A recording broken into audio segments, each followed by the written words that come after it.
الحمد لله وكفى وسلام على عباده الذين اصطفى أما بعد.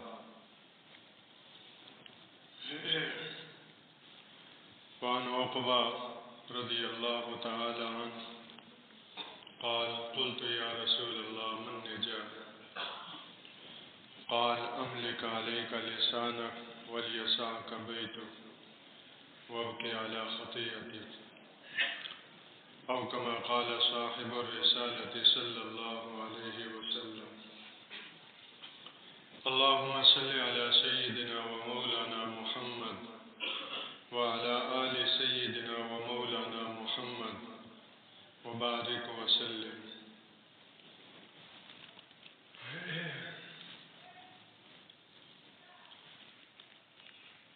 حضرت عقبہ رضی اللہ تعالیٰ عنہ جلیل القدر صحابی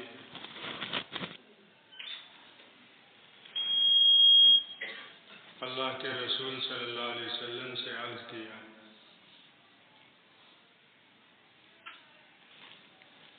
کہ اللہ کے رسول، نجات کی کیا صورت ہے؟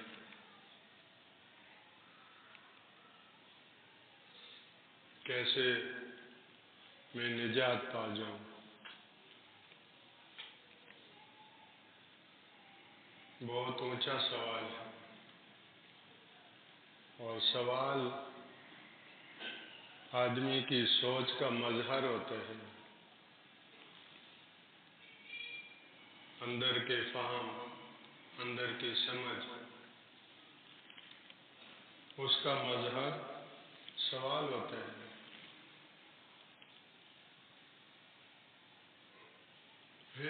اچھا اور عمدہ کام کا سوال، بامقصد سوال، یہ آدمی کے مثبت رجحان کی علامت ہے کہ یہ مثبت پہلو پہ سوچتا ہے اور اس کی بامقصد سوچ ہے، اس لیے کہ اصل انسان تو اندر ہی کا ہے، باہر کا انسان اس اندر کے انسان کے تابع ہوتا ہے۔ ہمیں ظاہر کی اچھائیاں اور برائیاں نظر آتی ہیں، یہ در حقیقت اندر کا ظہور ہو رہا ہوتا ہے۔ اگر اندر کا انسان برا ہو تو ظاہر میں بھی برائیوں میں مبتلا ہو، اور اندر کا انسان اچھا ہو تو ظاہر کی بھی اچھائیوں کی طرف ہی اس کا رخ ہوگا۔ بسا اوقات اندر کا انسان اچھا ہوتا ہے لیکن باہر کے اعتبار سے ماحول، معاشرے کے اور دوست احباب اور تعلق والوں کے اثر سے وقتی طور پہ اس پہ برائی کا اثر ہو جاتا ہے، لیکن جیسے ہی صحیح ماحول سے وہ جڑتا ہے تو وہ ظاہر کی ساری سیاہی دھل جاتی ہے اور اندر کی کوالٹی، اندر کی استعداد، اندر کی صفات اور خوبیاں فوراً نکھر کر آ جاتی ہیں، اور دیکھنے والوں کو یقین نہیں ہوتا کہ یہ وہی ہے، ایسی تبدیلی ہو جاتی ہے۔ تو اس لیے مایوسی کی بھی بات نہیں، ہر انسان کو اللہ نے بہت صفات سے نوازا ہے، بہت صلاحیتوں سے نوازا ہے۔ ہر انسان چلتا پھرتا خدائی قدرت کا مظہر ہے، اس کو اللہ نے پیدا کیا ہے، اور اتنا حوالہ کافی ہے کہ اس کو اللہ نے پیدا کیا۔ جب اللہ نے پیدا کیا ہے تو پھر اس اللہ کی پیدا کردہ یہ چیز کیسی ہوگی اور کتنی ہوگی؟ اعلیٰ۔ تو ہر انسان اعلیٰ ہے، ہر انسان بہت اونچا ہے، اس لیے اپنی ذات پر محنت کرنا، اللہ کی اس اعلیٰ ترین تخلیق کو بنانے کی محنت کرنا ہے، اور اپنے کو گنوانا، اپنے کو خراب کرنا، یہ اللہ کی انتہائی اعلیٰ تخلیق کو برباد کرنا ہے، جو سنگین گویا کہ گناہ ہے۔ تو اچھا اور عمدہ اور بامقصد کام کا سوال یہ بہت اچھی چیز ہے، اس کو آدھا علم قرار دیا ہے کہ السؤال نصف العلم، ایسا سوال کرنا آدھا علم ہے، اور جب اس کا جواب ملے گا تو پورا علم ہو جائے گا۔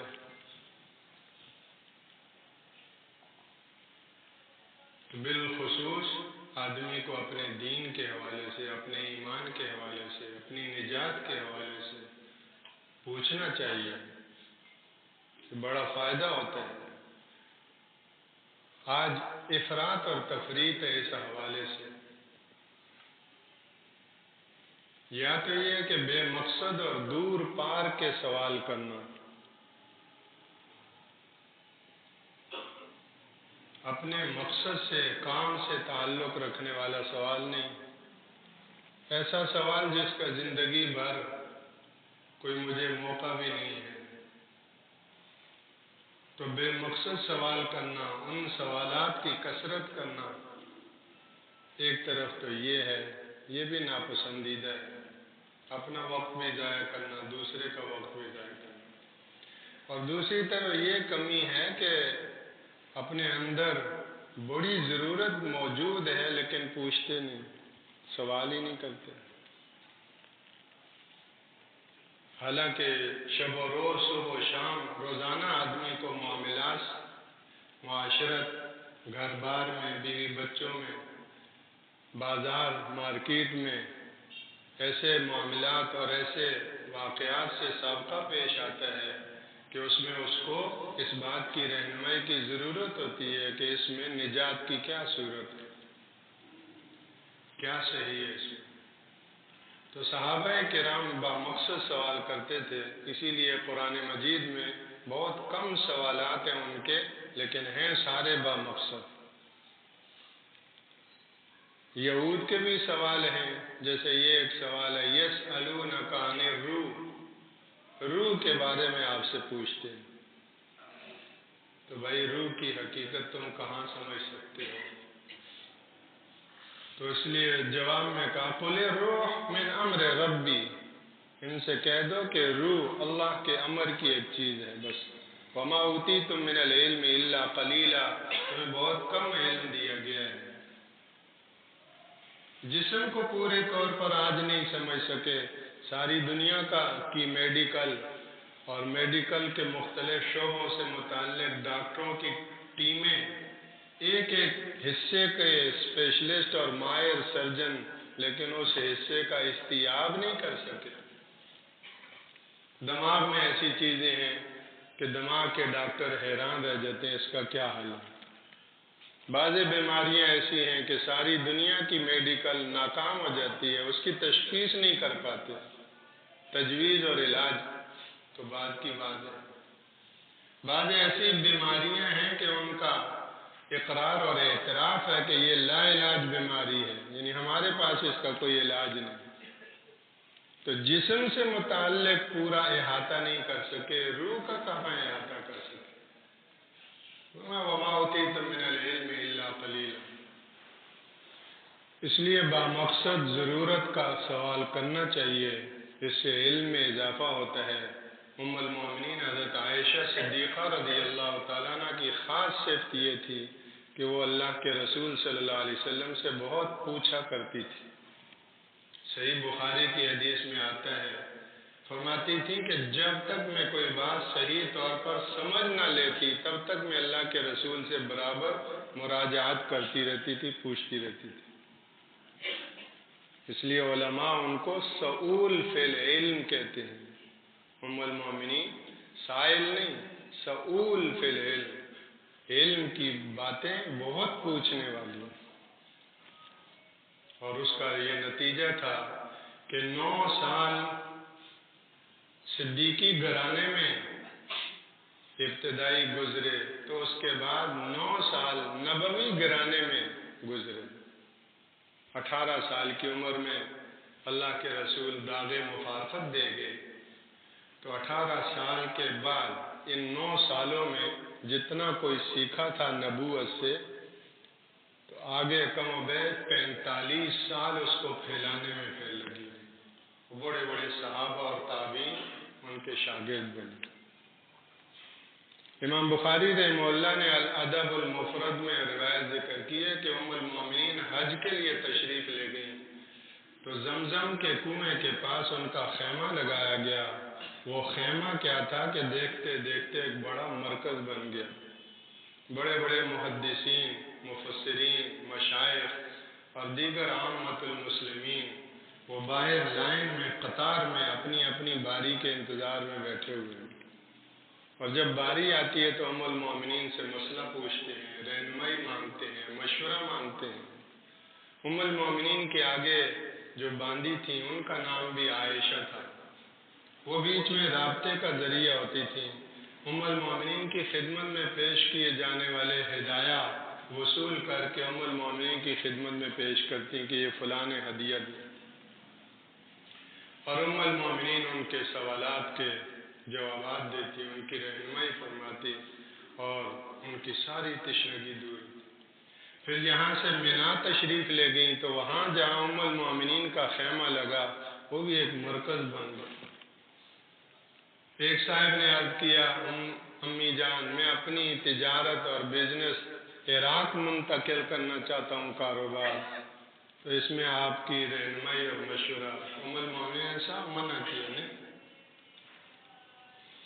تو یہ سب نتیجہ تھا رسول اللہ صلی اللہ علیہ وسلم کی صحبت سے وہ علم نبوت حاصل کرنے کا۔ اللہ کے رسول کی خاص توجہ تھی آپ کو۔ یہ جو توجہ ہے بڑی کام کرتی ہے، اور کسی کی توجہ حاصل کرنے کے لیے آدمی کو محنت کرنی پڑتی ہے۔ یہ کوئی اختیاری چیز نہیں ہوتی کہ زبردستی کوئی توجہ کرے۔ توجہ کھینچنے کے لیے، توجہ حاصل کرنے کے لیے کچھ قربانی دینی پڑتی ہے۔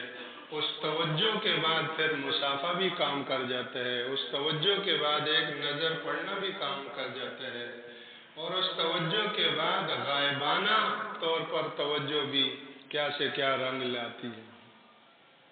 تو اہل اللہ کی توجہات بہت معاون اور مددگار ہوتی ہیں۔ یہاں تو رسول اللہ کی توجہ ان پر تھی، تو 45 سال پھر اس علم کو پھیلانے میں لگی۔ وہ سعول فی العلم کا یہ نتیجہ تھا۔ یہ کتنا وزنی سوال ہے، من نجات یا رسول اللہ، کہ اللہ کے رسول نجات کی کیا صورت ہے؟ گویا کہ اس کی فکر ہے کہ میں پکڑا نہ جاؤں، آخرت کی کسی چوکی میں کہیں میں پھنس نہ جاؤں۔ اس کو ایک سادہ سی مثال سے ہم سمجھیں۔ ایک آدمی یہاں سے عمرہ پہ جاتا ہے تو یہاں سے اپنے قوائف، کاغذات، پاسپورٹ، ٹکٹ، فلاں کتنا سنبھال کے رکھتے ہیں وہ، کوئی ایک چیز اس میں کوئی ڈیفیکٹ نہ ہو کہ مبادا ایئرپورٹ پر یہ ہو جائے، فلاں جو ہے وہ جگہ یہ نہ ہو جائے۔ تو اپنی ہر چیز کو بڑے اہتمام کے ساتھ کہ میرے تمام سفری کاغذات اور سفری قوائف اور یہ ساری چیز کیا ہوں، وہ محفوظ ہو، اس کی کڑی نگرانی کرتے ہیں۔ یہ کیا ہے؟ نجات چاہتے ہیں کہ نجات ہو جائے، کہیں پھنس نہ جائیں، کہیں مشکل نہ درپیش ہو۔ کوئی آمد و رفت میں اتنا تو اس کا کیا خرچ ہوگا، خرچ کا ممکن حد تک پورا انتظام کہ وہ اتنا خرچ ہو سکتا ہے کہ خرچ اپنے پاس رکھیں۔ تو یہ نجات ہے۔ اسی طرح اللہ ہمیں آخرت کی فکر نصیب فرمائے۔ جو آخرت کی طرف توجہ رکھے گا، جس کو اس کا دھیان ہے کہ کل اللہ کی بارگاہ میں حاضری ہے اور مجھے اس ساری زندگی کے ساتھ پیش ہونا ہے، اب اس میں کہیں پھنس نہ جاؤں، کہیں مارا نہ جاؤں، کہیں پکڑا نہ جاؤں، اور کہیں بھی غلط نہ ہوں، صحیح ہو کر میں جو ہے نجات پالوں، یہ فکر ہے۔ روزانہ کی بنیاد پر اپنے کو کھنگالنا، روزانہ کی بنیاد پر اپنی نگرانی کرنا، اپنی چلت پھرت کو، اپنی تمام سرگرمیوں کو کڑی نظر سے دیکھنا، میں کہیں غلط تو نہیں چل رہا، غلط تو نہیں بول رہا، کہ فلاں کے ساتھ میرا جھگڑا ہے، اس جھگڑے میں حد سے تجاوز تو نہیں کر رہا، اس جھگڑے میں انبن میں میری زبان سے کوئی غلط تو نہیں کر رہا۔ یہ نجات جس کے پیش نظر ہوگی تو وہ اس کی فکر کے ساتھ چلے گا، اور جب یہ فکر کرے گا، کوشش کرے گا، اللہ اس کو بچائے گا، اللہ اس کو چلائے گا، کیونکہ جو گرنا نہیں چاہتا اللہ اس کو گرنے نہیں دیتا، اللہ اس کو اس کے حوالے نہیں کریں گے۔ اللہ کے رسول صلی اللہ علیہ وسلم نے 3 باتیں ارشاد فرمائی، یہ 3 کام کرو نجات آسان ہو جائے گی۔ 3 باتیں گنی ہوئی، اللہ کرے آج ہم ان کو پلے باندھ لیں، بہت کام، اور اللہ کے رسول کی باتیں، اور یہ 14 صدیوں کا سفر طے کر کے میرے اور آپ تک اللہ نے پہنچائی ہے۔ بڑی بڑی حکومتیں گم ہو گئیں، بڑی بڑی جابر طاقتور قومیں غائب ہو چکی ہیں، یہ 1.5 سطر کی حدیث کہیں غائب نہیں ہو سکی، نہ پہاڑ غائب کر سکے، نہ صدیاں ان کو غائب کر سکیں، اور دنیا کے سارے انقلابات، ان سارے انقلابات نے اس 1.5 سطر کی حدیث کو غائب نہیں کر سکے۔ یہ اللہ کے رسول کا وہ فرمانا آج میرے اور آپ تک پہنچا ہوا ہے، امت کی کتنی قربانیاں اور محنتیں لگی ہیں اس کو یہاں پہنچانے تک۔ اب ہمیں چاروں ہاتھوں اس کو وصول کرنا چاہیے، اور اس کو جو ہے وہ اپنی وہ دل میں، ان کو اللہ کرے مجھے بھی اور آپ کو بھی اللہ اس کی حفاظت اور اس پر عمل نصیب فرمائے۔ کتنی باتیں فرمائیں؟ 3 باتیں۔ علیک لسانک ولیسعک بیتک وابکی علی خطیئتک۔ نجات چاہتے ہو، سب سے پہلے اپنی زبان پر قابو کرو۔ زبان تمہاری ہے، تمہیں ہی قابو کرنا پڑے گی۔ زبان تمہاری ہو، قابو کوئی اور کرے۔ املک علیک لسانک، اپنی زبان کے مالک بنو، اس کو مملوک بناؤ، مالک سے پوچھا جائے گا۔ زبان کو مالک بنا کر خود زبان کے غلام نہ بنو، خود آقا بنو، زبان کو اپنی باندی بناؤ۔ میں جیسے چاہوں، جب چاہوں، تو جتنا چاہوں اس کو استعمال کروں، یہ بے قابو نہ ہو، بے لگام نہ ہو۔ کوئی گاڑی بغیر بریک کے روڈ پر نہیں آتی، آئے گی تو اپنی بھی ہلاکت، دوسروں کی بھی ہلاکت۔ دوسری چیز، تمہارا گھر تمہارے لیے کافی ہے۔ گھر سے بلا وجہ باہر آوارہ گردی کرنے کے لیے من نکلو۔ ڈیوٹی پر جانا ہے، ٹھیک ہے، مدرسے جانا ہے، ٹھیک ہے، دکان، کاروبار، مارکیٹ، ٹھیک ہے۔ یہ رات کو 2 بجے تک ہوٹلوں میں بیٹھے ہوئے کرسیاں لگ جاتی ہیں، کیوں بیٹھے ہوئے؟ گھر سے باہر نکلنا یہ تمہاری نجات کے منافی ہے۔ ان مجلسوں کا کیا جواب دو گے؟